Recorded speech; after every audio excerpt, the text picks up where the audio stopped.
Enzo Recto, kalaban ang katiwalian at kasinungalingan, kakampi sa katotohanan at kabutihan. Mga kabunyog, si dating DBM o Department of Budget and Management Secretary, nag-resign na ito dahil sa mga kontrobersya sa anomalya sa flood control. Itong si Amina Pangandaman, ayon kay Attorney Levito Baligod, ito umano ay direktang tumanggap ng pera. Yung mga mali-malitang pera na kung ilang pong milyon o ilang daang milyon ang laman. Sabi ni Attorney Levito Baligod, ang akusasyon niya, ang aligasyon niya, base daw sa sinasabi ng mga hawak niyang mga ex-marines, ito umanong si Amina Pangandaman ay tumanggap ng pera direkta. Kasi yung iba kasing mga nasasangkot na mga opisyal ng gobyerno ay hindi naman sila direktang tumanggap. Ayon dito sa sa sinasabi ni Baligod, pero ito umanong si Amina Pangandaman, tumanggap niya ito ng direkta umanong tinanggap nito. Ayon sa kanya, yung iba personal.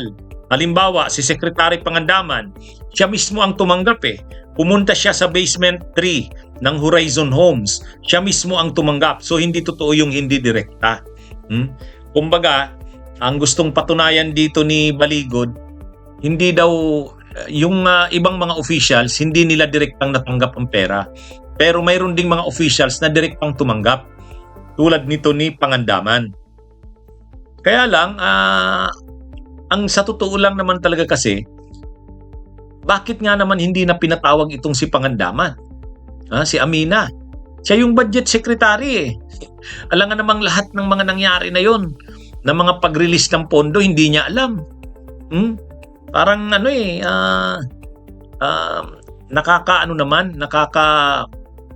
nakakadismaya na dapat managot ang lahat ng sangkot.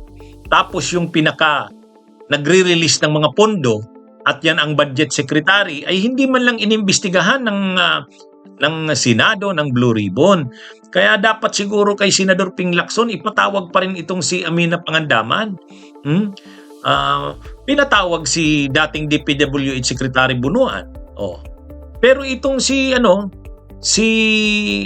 Pangandaman, ang isa pang dapat ipatawag na malaki rin ang pagkakasangkot, yung undersecretary na si Adrian Bersamin. Ano rin yun Kailangang ipatawag din yun Saka si dating Executive Secretary Lucas Bersamin din. Kaya hindi talaga pwede na kaya nga hindi totoo yung sinasabing pus na ang trabaho ng ICI. Bakit naman biglang nasabing natapos na yung trabaho ng ICI? Ang naimbestigahan pa lang yung mga anomalya sa Bulacan, yung anomalya sa Occidental Mindoro, sa Oriental Mindoro, yung anomalya sa Davao Occidental. Pero, at saka yung pagkakasangkot ng mga DPWH officials, at saka ng inimbestigahan si Villanueva, si Jinggoy. Pero itong sila Amina Pangandaman, sila Chis Escudero, sila Adrian Bersamin, si Lucas Bersamin, hindi pa dapat ipatawag din talaga yan. Kasi malaki rin ang kanilang mga papel dyan sa ikaw ba naman, DBM secretary ka? Ikaw yung nagre-release ng pondo tapos hindi ka man lang naimbestigahan? Hindi ka man lang pinatawag ng Blue Ribbon? Talagang malalagay sa masisira ang reputasyon ng Senate Blue Ribbon ni Senador Ping Lacson pag hindi niya pinatawag si Amina. Okay, kung nagsarado na yung ICI, nagsarado na. Pwede namang gawin ng Blue Ribbon yan. At kung anumang findings ng Blue Ribbon, ipasa naman sa Ombudsman. Pwede ring i-deputize ng Ombudsman ang DOJ uli, tulad ng ginawa kay Jinggoy at kay Joel Villanueva. Pero hindi pwedeng palampasin na walang investigasyon na mangyari kay Amina Pangandaman, kay Adrian Bersamin, kay Lucas Bersamin. Mga dapat na imbestigahan yan. At saka si Chis Escudero. Huwag palibrehin si Chis Escudero. Parang ngayon nasisentro kay kay Jinggoy at kay Joel Villanueva. Pero si Chis Escudero hindi pa pinapatawag sa preliminary investigation ng DOJ. Mukhang ano ito, mga kabunyog, hindi natin to pwedeng payagan. Kasi nga, managot ang lahat ng sangkot eh. Managot ang lahat ng sangkot. At sino naman ang maniniwala na walang papel, walang kinalaman si Amina Pangandaman, DBM Secretary ka? O kaya lang hindi nga pinapatawag ng ICI, ng Blue Ribbon. Ha? Ano diyan? Anong dahilan niyan? Dahil ba pag pinatawag si Amina Pangandaman baka may maungkat na hindi dapat maungkat? Ay hindi pwede 'yan. Kailangan ipakita na talagang lahat ng sangkot ay pinapanagot. At lahat ng nababanggit ang mga pangalan at saka imposible nga. DBM Secretary ka, hindi ka walang alam sa lahat ng nangyari yan. Di ba? Ngayon, hindi naman natin pinapaliwalaan ng lubos itong sila Baligod.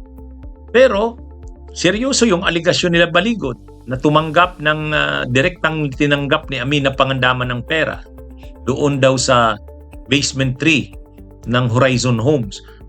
Sagutin yan ni Amina Pangandaman sa isang formal na pagdinig ng Blue Ribbon. Para maipakita ang walang tinatakpan at lahat ng sangkot pinapanagot. Ngayon, kung maliwanag kung malinaw yung sagot niya, hindi totoo yun. Niya ang sarili niya, at least naimbestigahan. Hindi yung bakit hindi mo ipapatawag ang isang tulad ni Amina Pangandaman? Siya ang budget secretary. Tapos nag-resign, okay na pala yun. Dahil nag-resign na, libre na. Hindi. Yung pag-resign ay unang hakbang lang ng pagpapanagot. Mag-resign ka na kasi nababanggit ang pangalan mo. Sunod niyan, iimbestigahan ka. Dapat ganoon. Saka yung Yusek Bersamin na yun, Adrian Bersamin. Grabe yun. Nababanggit talaga ang pangalan nun eh. Maraming beses. Kaya sana, si Senador Ping Lacson, imbestigahan pa rin si Amina Pangandaman, si Adrian Bersamin, si Lucas Bersamin, pati si Chis Escudero, hindi pa naman niya imbestigahan. Kung hindi man sa Senado imbestigahan si Chis Escudero, di dun sa preliminary investigation ng DOJ. Si Villanueva, sinailalim niyan sa preliminary investigation ng DOJ. Saka si Jingo Estrada. Bakit si Chis hindi? Yun, marami pa.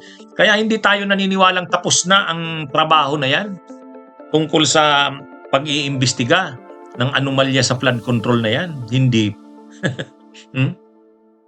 Bunyog, halikan na kasama ka. Bunyog, kapag buklod ay may pag-asa. Luzon, Visayas, Mindanao, isa ang pananaw. Sa bagong Pilipinas ang bunyog isisigaw. Bunyog, bunyog, bunyog.